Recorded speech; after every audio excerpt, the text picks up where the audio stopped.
ইবনে আব্দুল আজিজ বলে, এই দাসী চিল্লাও কেন, কাঁদো কেন?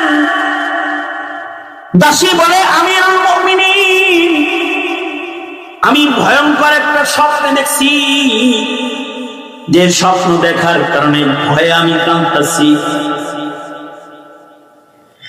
কি স্বপ্ন দেখেছি?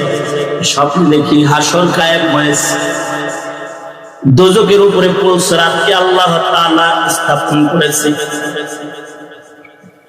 আর এক একজন করে নাম ডাকা হচ্ছে, আর পুলসিরাতের উপর দিয়ে হাইটা হাইটা জান্নাতে যাওয়ার পালা।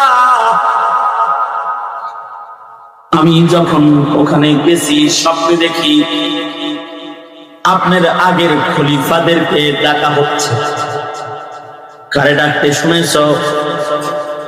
প্রথম আমি শুনলাম নাম ধরে ডাকা হলো, এই খলিফা আব্দুল মালিক বিন মারওয়ান, আসো, পুলসিরাত পার হয়ে জান্নাতের দিকে যাও।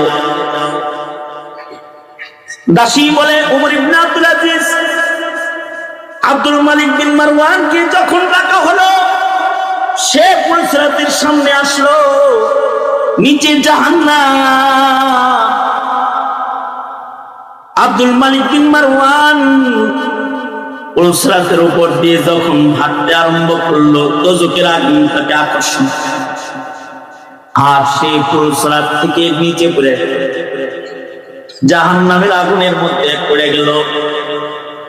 এ কথা শোনার সাথে সাথে ওমর ইবনে আব্দুল আজিজের ঘাম ঝরতে শুরু করেছে,